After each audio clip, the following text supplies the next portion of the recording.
God, we stand in your presence. We need more of you. With open hearts and your will that commands us, we'll do what you do.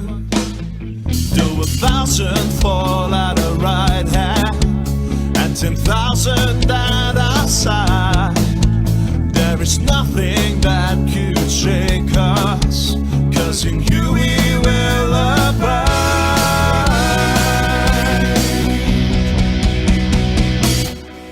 Nothing's gonna stop us now. We are the people of God, and this is His hour. Lifting up the King of Kings, to you our praises we bring. Jesus.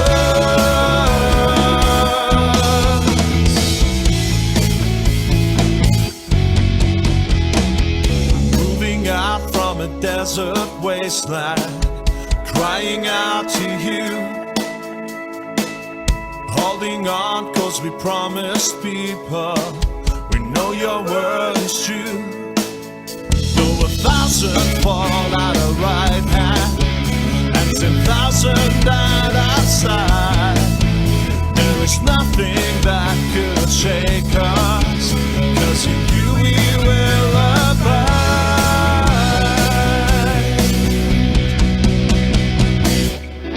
Nothing's gonna stop us now. We are the people of God, and this is His hour. Lifting up the King of Kings, to you our praises we bring. Jesus.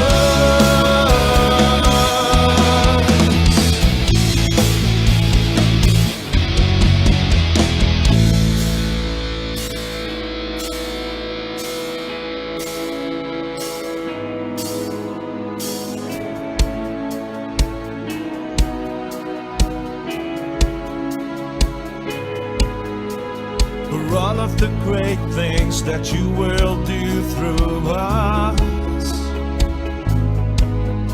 we will lift you up, Lord God, we will lift you up.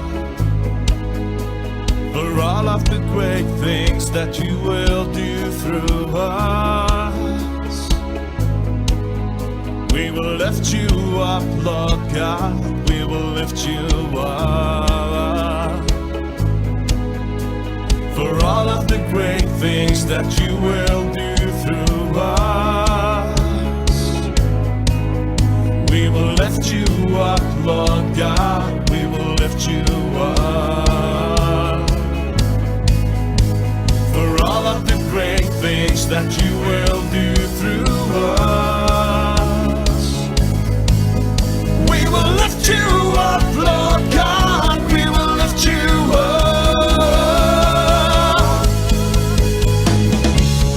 Nothing's gonna stop us now. We are the people of God, and this is His hour. Lifting up the King of Kings, to you our praises we bring. Nothing's gonna stop us now. We are the people of God.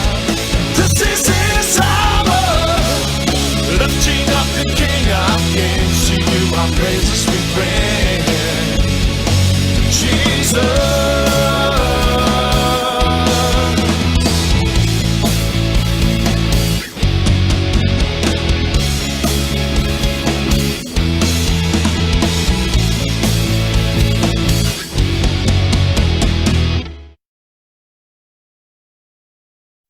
All right, everyone. Good evening to those who have joined us. And I want to also say good evening to quite a number of people that are also on social media. I want to welcome you to tonight's meeting.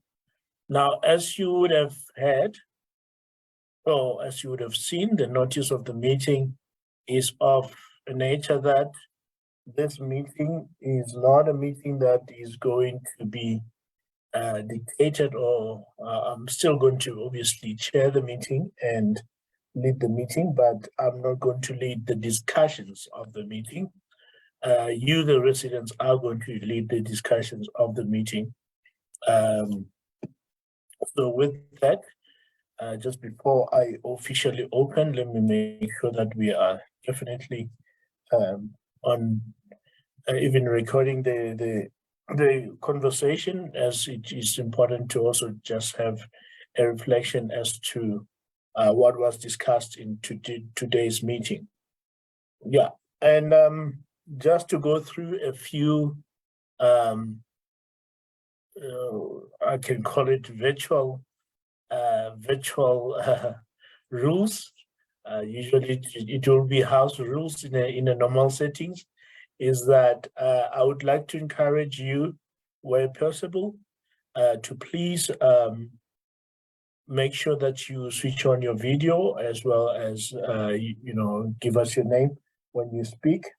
Unless if you've got bandwidth issues or other issues, then you may switch it off, but it must be, we will take it that you've got those issues.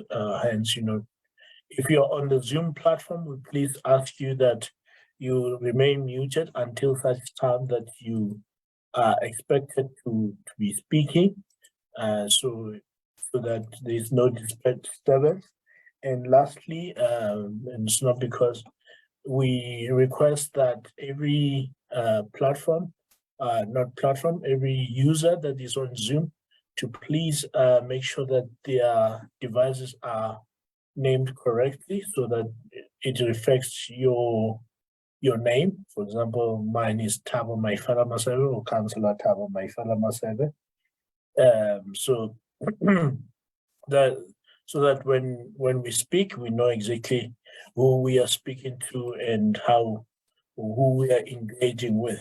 I look forward to the engagement. I see there's a few people that are looking to come in, so I'm gonna let a few people that are looking to come in, just to space for them to join before we continue. It's pretty much, we've got people that have joined in, and we welcome everyone that is here. Others will join us in between. So I'm just trying to watch on Facebook. I'm not seeing anything yet, but what I can say is that I am now officially, like I said, you're going to lead the conversations. Just wait for a few people to probably be joined in properly before we can start.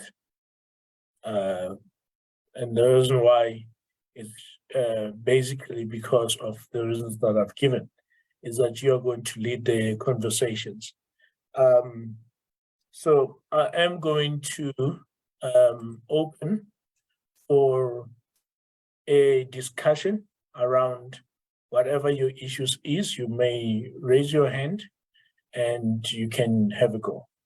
So I'm going to call for, and if you are on Facebook, please feel free to type in the comments whatever issues that you have. So this is going to be very different. So I do hope that people are going to, like, you do have issues that you want to raise. Please do raise them, don't be shy. Thank you. Please go ahead. Anyone?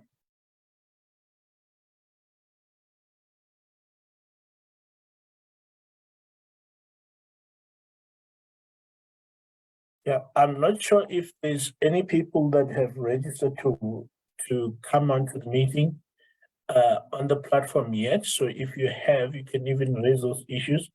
Otherwise, I'll start with those issues that were raised via the registration, but I would like people to be the first ones to actually engage.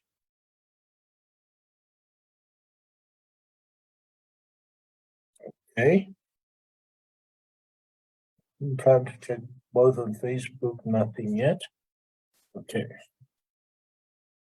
All right. So let me actually start with some of the issues that were raised of concern. Before I do, and I see already somebody has done that. So, okay, Karen Fontaine says, so I would like to ask that when we have load shedding and peak traffic times to arrange for traffic assistance at short copies intersections, please. Karen, yes, I think that is a reasonable request. I think that's not only during load shedding. I think it should be a standard of EMPD. However, I think the reason why it's not always done or it's hardly done is because of the resources that are available. By resources, I mean human capital and human people, or humans being able to be there physically there. But that is something that I can request EMPD to look into and give an indication what is their capacity in terms of addressing such a request and so forth. I hope that answers you, Karen. That's from Facebook. Okay, just a reminder, if you're on Facebook, please just feel free to type comments, questions like Karen has done. And when you're on the Zoom platform, I do encourage you to please raise your hand and we can chat on the platform, and everybody else on Zoom, Facebook can also hear you. Right, as I was about to start, I am just going to touch on one issue that has been raised through the registration process, and that was the issue of road infrastructure. I'm going to cover every single thing of road infrastructure. That includes potholes, by the way, that are going to be that include potholes. So I'm not going to be specific about which street. I'm going to cover it as an area issue.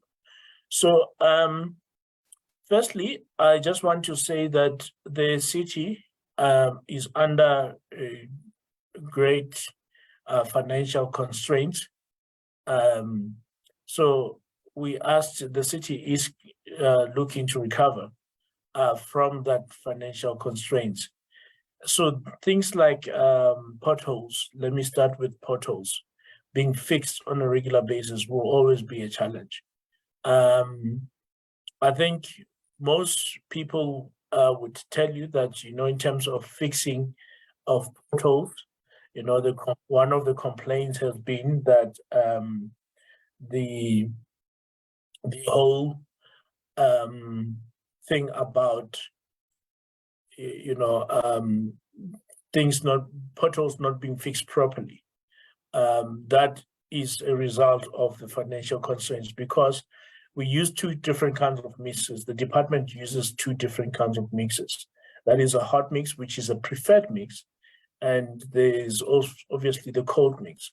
Now, the only challenge with the hot mix is that it requires the area to be big so that they can use it. So that's usually used for major patching of the road.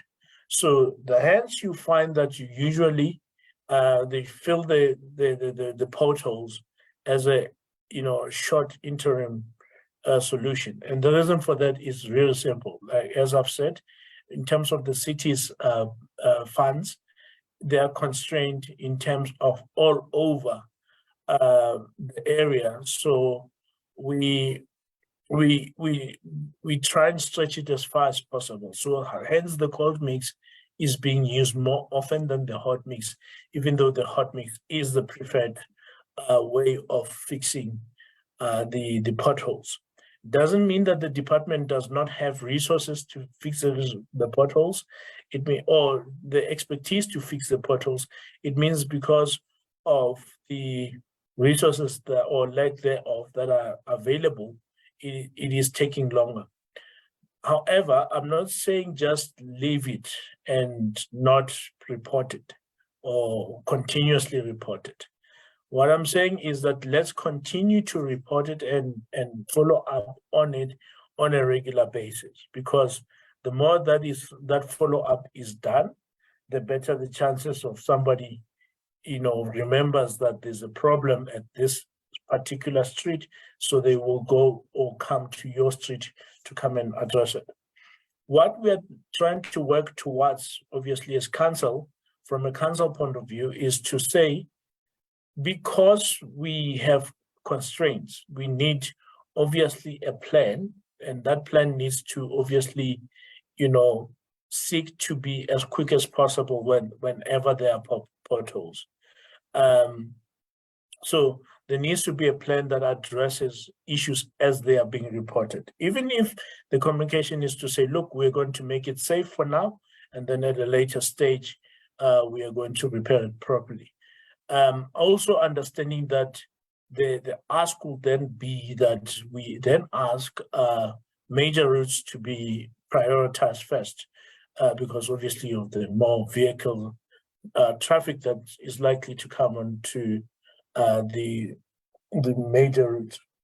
So yeah, that is the first thing on roads, the pothole side. So now coming to the other infrastructure, I think in the first financial year we've enjoyed a good success in this regard, even though compared to the need, we are still a long way back, in addressing the entire need. I think in Ward 38 in particular, as I've said before, is that we've managed to patch or do major patching on 9 streets within Ward 38, and 2 streets, which is Palala as well as Renonkel Street, have been resurfaced, and we have also managed to reconstruct where there was no road properly, Poppy Street. So those are that's where we've managed to start from.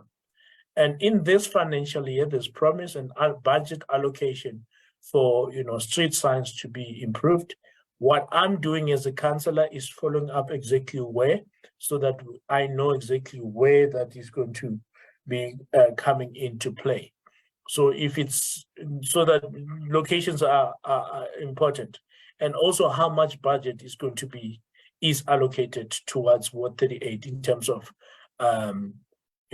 things like road signs, as well as I think there's slightly less budget for street refurbishment.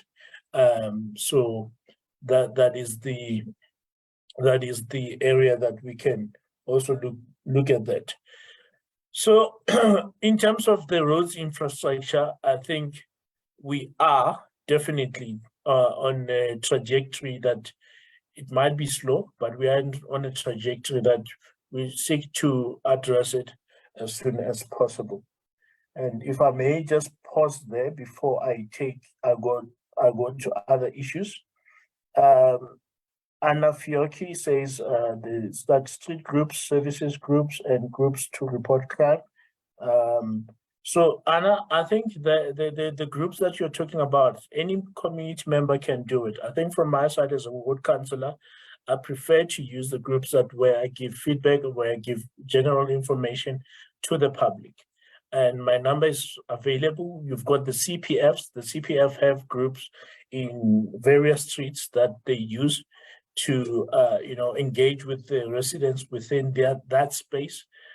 So you can, depending on where you stay, you can find out about your street group and so forth. I know there's a few other streets, Gardenia, which they've invited me on, as well as Benjamin, as well as Geranium Street, which I'm part of as well.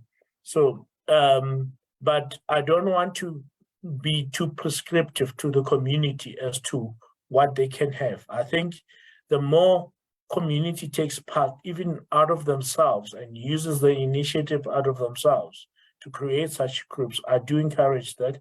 I just explaining that from my side as a councillor is that the main groups are the groups that I'm using are then used to give feedback from a council point of view, or whenever there's a problem in the area, should the need be. So yeah, I think that's in terms of the groups. And then Anna Marie Maring, three main issues in the Barking area: the sewage overflowing, in the street, and when it rains, grass cutting in the open fields causes a security risks and potholes. Okay, in terms of Anna Mary, Anna Mary, thank you very much for the comments. I hope you can hear me, or you're still online. If I may, Anna Marie, I'm gonna go straight to the sewage overflow, which is still an item on the IDP, the Integrated Development Plan of the area for upgrading. It has been like that for even before I became a councillor in 2016. We've kept it there. But the good news is that since me becoming the councillor, there has been a little bit more movement in terms of addressing that. What has been identified in terms of especially sewer overflows, especially as you say during rainy seasons, is the fact that there are streets that have capacity issues, and the council is in the process of increasing capacity at those streets. Those streets are, but not limited to, Geranium Street is one of them, Kalosi Street is one of them, and parts of Palala Street is also another street that is. I know Bendo is affected by the higher lying areas, which is part of the streets that is there. And then in terms of grass cutting in the open fields, it will then depend on which open field it is, Anna Marie, because some open fields are actually not, they are private. Well, when I say private owned, they are owned by other entities other than council. For example, I would say, I would actually say that the rainwater, for example, they've got number of servitude, but obviously that's there. Now, council has a policy that guides it as to how often they do cut grass. This is just based on resources available to cover not just Ward 38, but Ward 37, 106, 94, 53, 56, 54. There's quite a number of wards that need to be covered by one department. So usually on average, the policy suggests that it gets cut every 2 weeks. However, the department has made plans to make sure that they try and cut grass where they can cut grass in places where they where they can, if on a monthly basis. So they try and do that, but that doesn't stop you from reporting directly which areas you want to be cut, and then that can also be assisted. You spoke about potholes there, but I did speak on the issue of potholes. And then friend Figuera, long time no chat, friend. I hope you're still well. The patch area disaster and the traffic is hectic. So yeah, friend, I think you can also log that query, but we will also log it through the this public meeting. With the minutes will be taken, obviously, and then it will be recorded that this was an issue raised at a community meeting. But you may also, and I want to encourage that you also do log the query with the call center, so that you are able to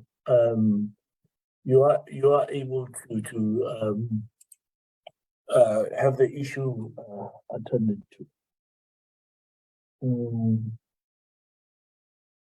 Sorry. Then we've got Karen again. Please, can you advise what is happening at the Brighton tennis courts? Notice that the nets are coming down, but also lots of real estate advertising on the fence. Karen, I would need obviously an email to that extent as to what the concern is. I have no idea. I cannot say per se at the top of my mind. So yeah, I would then need a report as to from the department. Like I said, if you can also send a reminder via email, doesn't mean like that's the only one. Like I said, a friend as well, that we do record this, and then we can also capture what was said, but also it helps just with those emails and things. So I think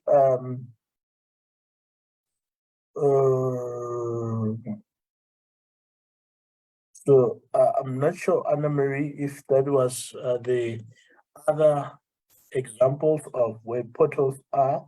If it is, please do indicate, because I just see you saying in Queen Street and next to Queen Street, Brighton Downs.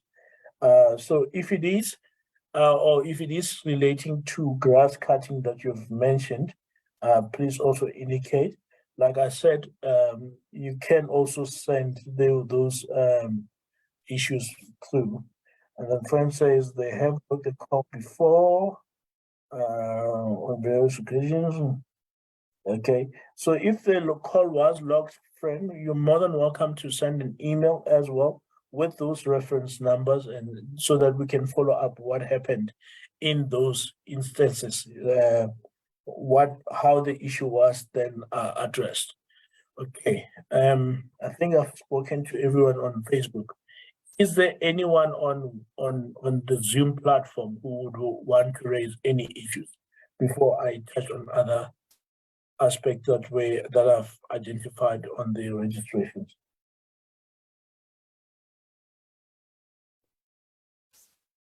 Not all at once.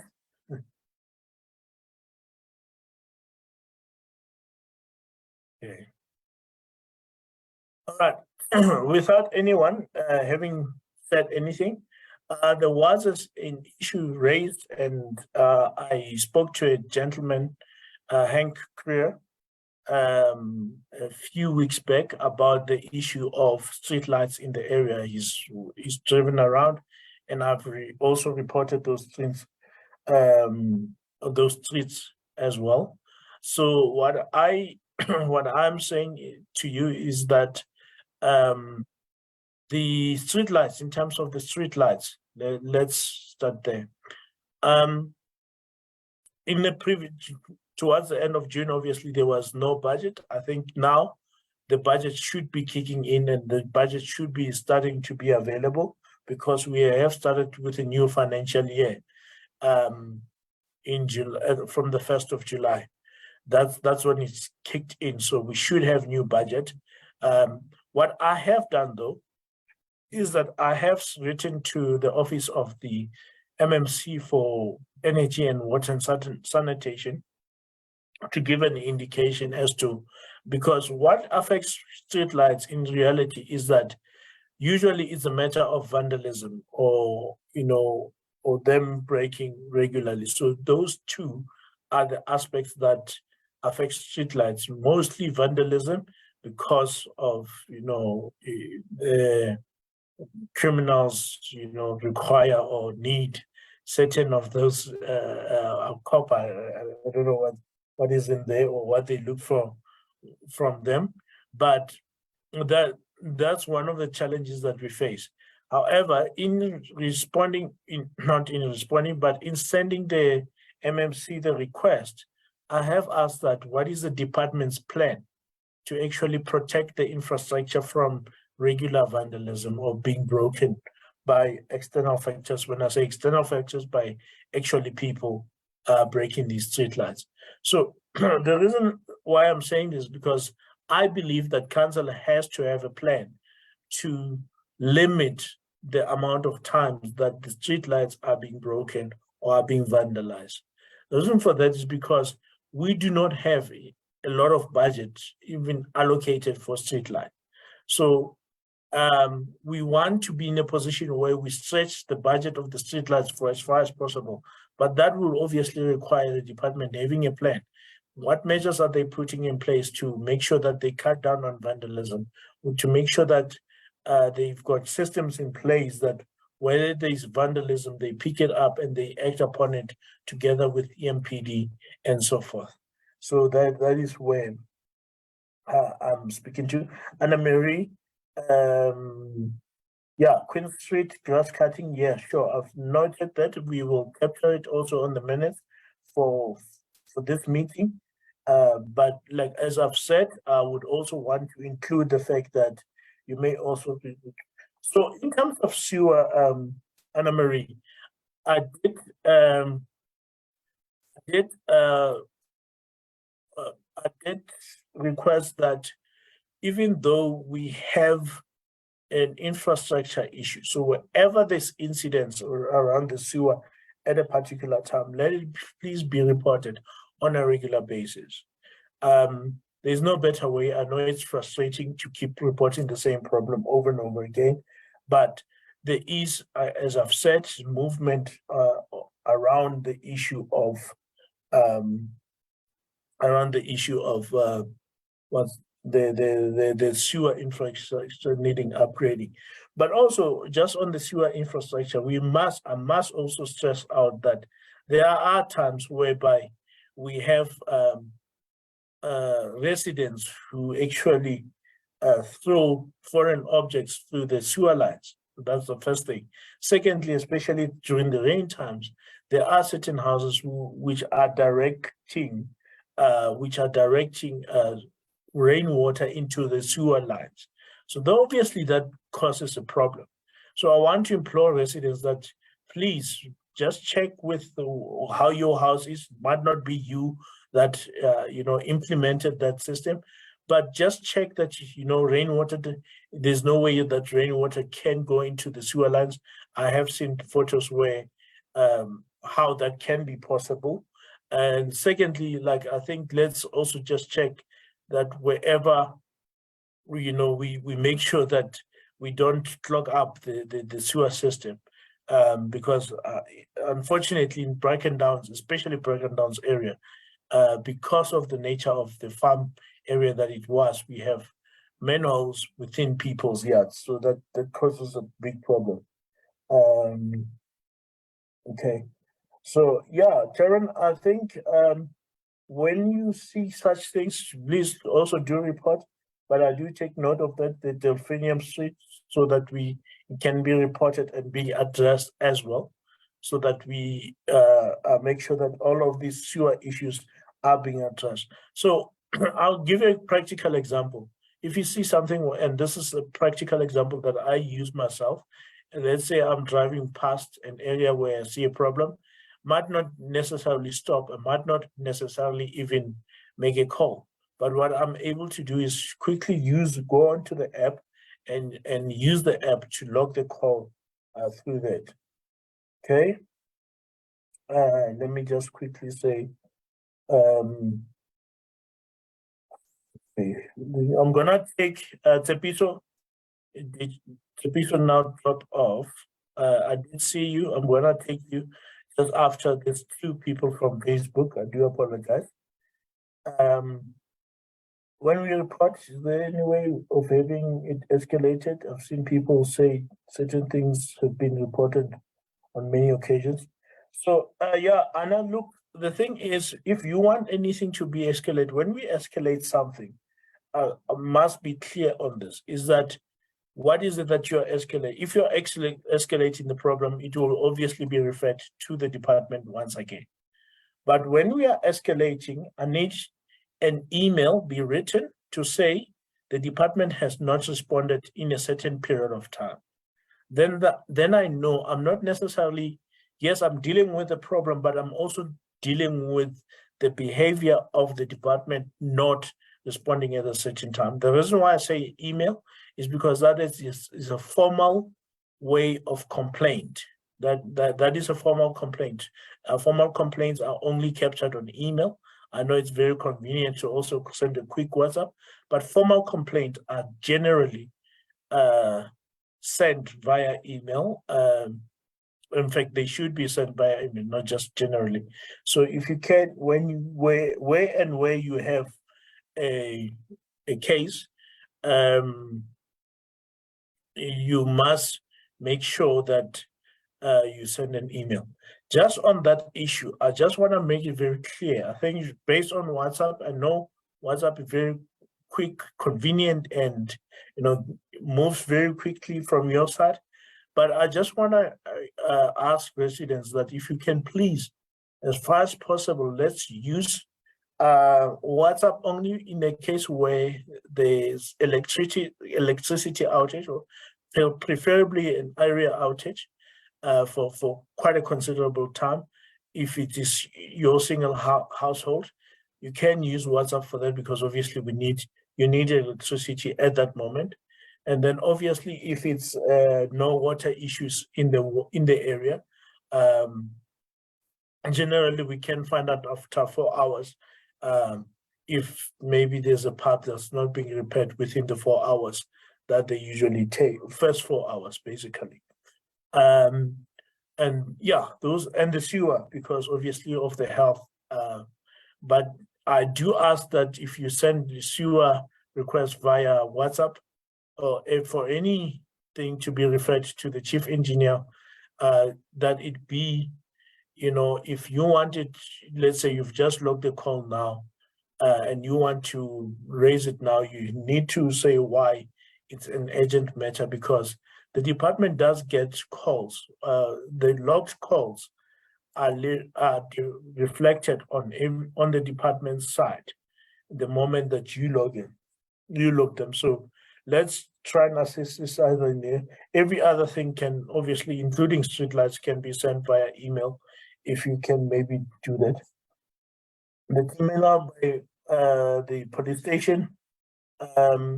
So I think in that case, because of financial constraints, again, it comes back to the finances, is that council is definitely was hoping to have finances actually even available by now.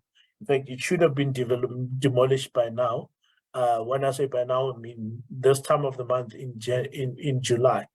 However, while I'm on the issue of the terminal there, is that I've also asked the department to say, look, yes, I do understand your challenges in terms of that, but I'm engaging with the city manager as well to say, look, we can't keep moving money around where else this problem still persists. We're not being not disregarding any other issue within the city, but also we find it necessary for especially the residents of Ward 38 to have that kind of area looked after properly. And then Tsepiso, you had your hand up. I don't know if you still want to speak. Yes, I am. Yes, please go ahead. Yes, on the issue of street lights, I think it's not only a question of theft and vandalism.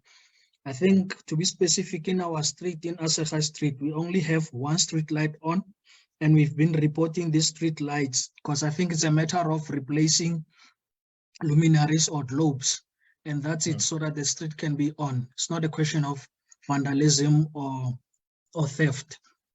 So I mean, we've been, for the whole year, I think since February, we've been reporting street lights, but we don't see any municipal trucks standing here fixing the lights or replacing the globes. And we have references, and I think I stand to be corrected. Last month, you issued a form to be completed. You called it a service delivery track or something like that. And we also filled it in to raise such issues again, to say that, yes, we understand there are financial constraints, but street lights also reduces crime in our street. Now, if the street is dark, you can't see what's happening around your neighborhood, so that you can be able to help your neighbors if something is happening across the street. So we really need the city to look into that and assist with regards to that. And also the professionalism from their side. You send an email to them in terms of following up on your references, and yet they don't respond. I mean, I have an email that I've sent 2 months ago, and till to date, I haven't had a response, not even an acknowledgement to say, we have received your email, we're taking note of it. You understand? So those are the things that, without the financial constraints, they should be acknowledging such emails to say that, to put us at ease as residents of the city. Because at the end of the month, we are expected to pay services, but we don't get what we paid for. Yes, that was my concerns. Okay. Well, thank you very much, Tsepiso, for that. And I must agree with you, is that well, I've highlighted the vandalism and the theft as the big issues, but also there are issues, as you've mentioned, that of a simple hope needing to be fixed. And I must say, especially on the service delivery tracker, what I do is that I actually compare the trackers to see which issues are being repeated. That's the first thing.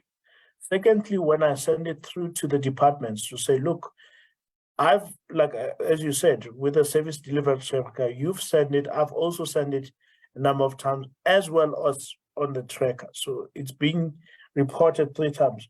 And I must relate this with you to say, even myself as a councillor, there are times where, you know, unless if I say, well, I'm calling the HOD to come and assist in you responding, then nothing much really happens.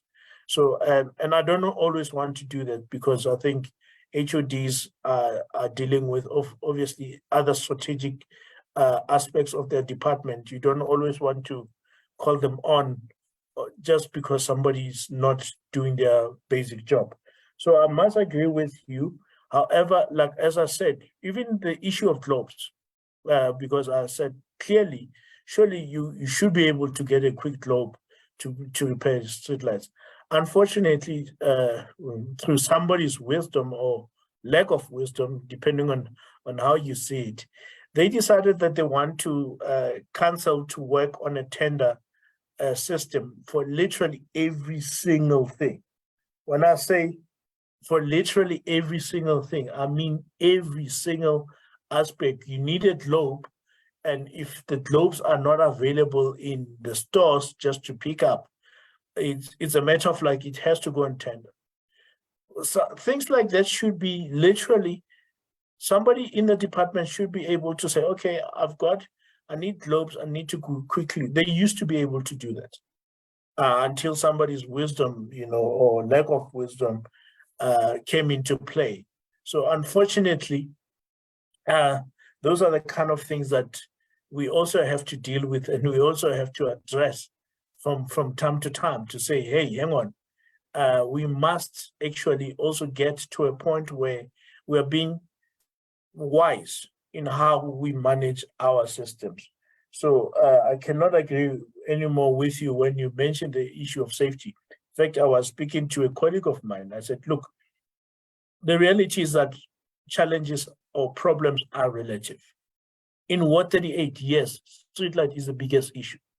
Somebody else might not see it as big, but it is a big issue because it speaks to your safety. Not to say it doesn't speak to the safety of others, but it is an issue that you as a resident, you want to feel safe at.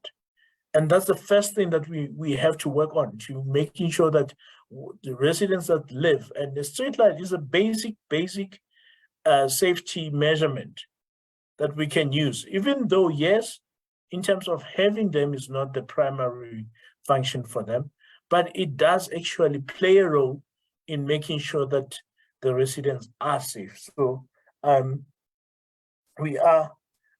taking that on as well. You will see in the next few weeks, I've given the MMC until Friday, his office until Friday, to give me a response as to what his plans are. I've not just asked, can you repair this? Well, I've asked that, please repair the streetlights.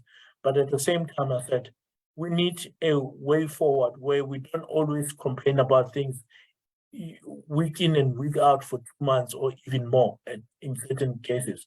That's not sustainable for anyone to be able to do.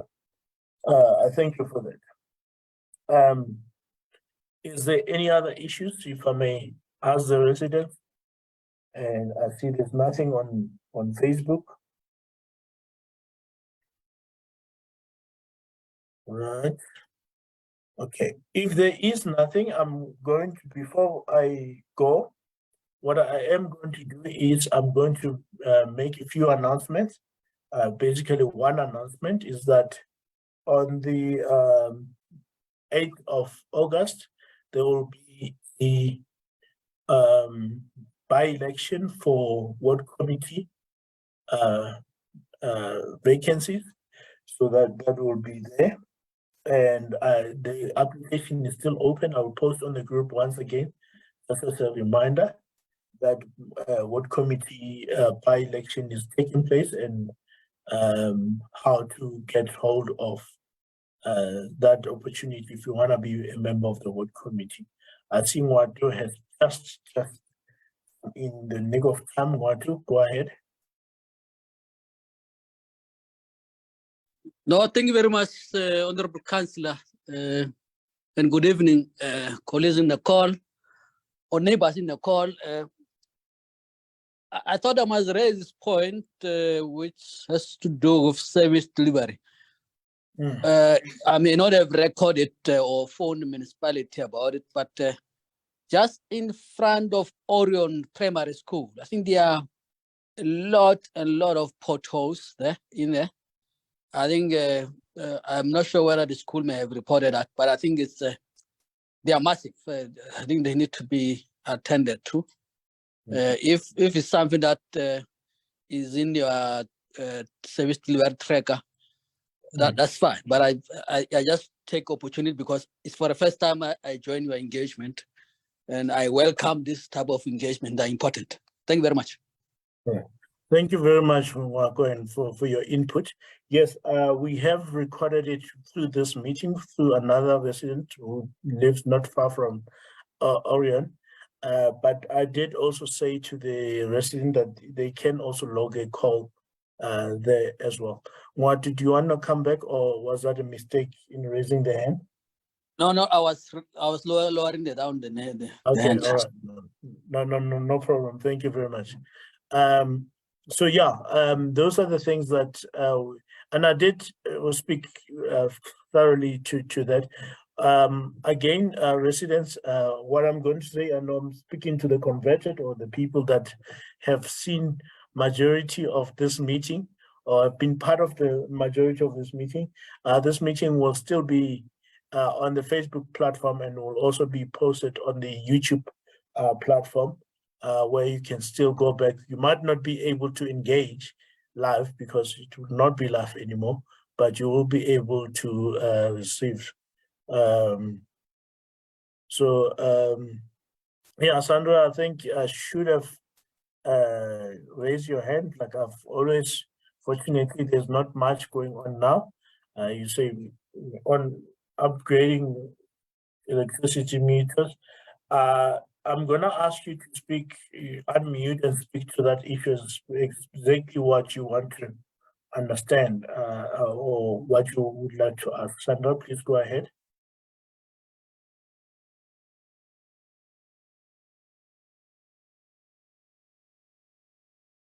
Sandra, can we help you unmute? If you can unmute and then speak.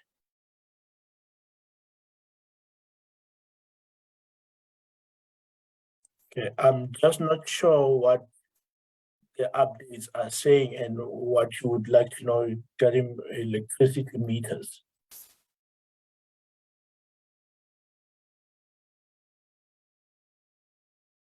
Okay, the only issue that I do know is that council has before 2016 approved that prepaid meters will be a way forward in a phased approach. The only thing that I have raised of late is that, you know, sometimes they've been changing those meters without letting you know, but I'm not sure if that's the same question I'm asking, so that I can get to respond accordingly. Sandra? Okay. Oh man. Can you? Hi, we can hear you now. Sandra? Yes. I've seen various media reports on the upgrade or update of electricity meters, you know, the pay-as-you-go meters before the 24th of November 2024. It has to be done by then. Okay. We haven't got any correspondence from Ekurhuleni council, so we don't know what is happening or what is going to happen. Okay. Yeah, so I think I suspected that it could be the upgrading into prepaid meters. That's the one that I've alluded to. The timeline I cannot confirm. I cannot say that the timeline that the media reports have given is correct. I will have to find out in that regard. But it is indeed happening but it's happening in a phased approach, where certain sections are being done. But I must also caution that, you know, I am working to make sure that the department adheres to the decency of, you know, contacting you first and making sure that you are home before they make the change, because obviously it can affect you in one way or the other. I hope it responds to you. It is going to affect us because according to the media reports, if your prepaid meter is not updated, you won't be able to. You can buy electricity, but you won't be able to use that electricity on the meter if it's not updated. Yeah, obviously, like that's what I'm referring to is to say the fact that when they come and change it, you have to be in the house. Yeah, because I know of certain places where maybe it wasn't prepaid meters to prepaid meter, but it was normal meter with a prepaid meter where they were not home, and then when they got home, they realized they now have a prepaid meter. So yeah, Tepiso, go ahead. Okay, just to assist Sandra there, this 2024 November 2024, it relates to the token key change.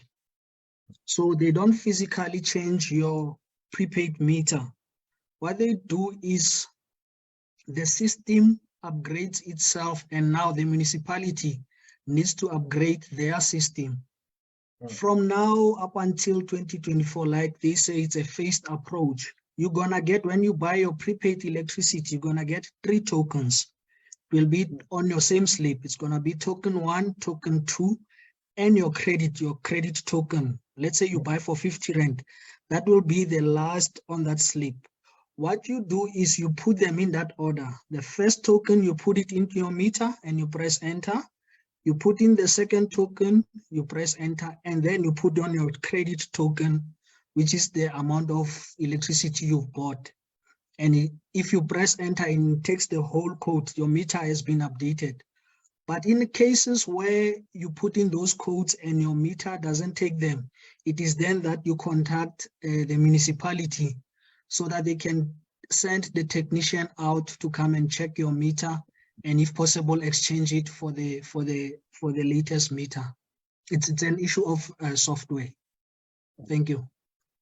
Thanks for the clarity, Tepiso. Yeah. All right. Thank you very much. I don't think there's any other hands. I don't see any. In the absence of such, I would then declare this meeting closed. I want to thank everyone on Facebook. I want to thank everyone who joined on the Zoom platform. We'll continue to engage, and hopefully we'll engage on other issues as well and give feedback on other issues as well. Thank you very much.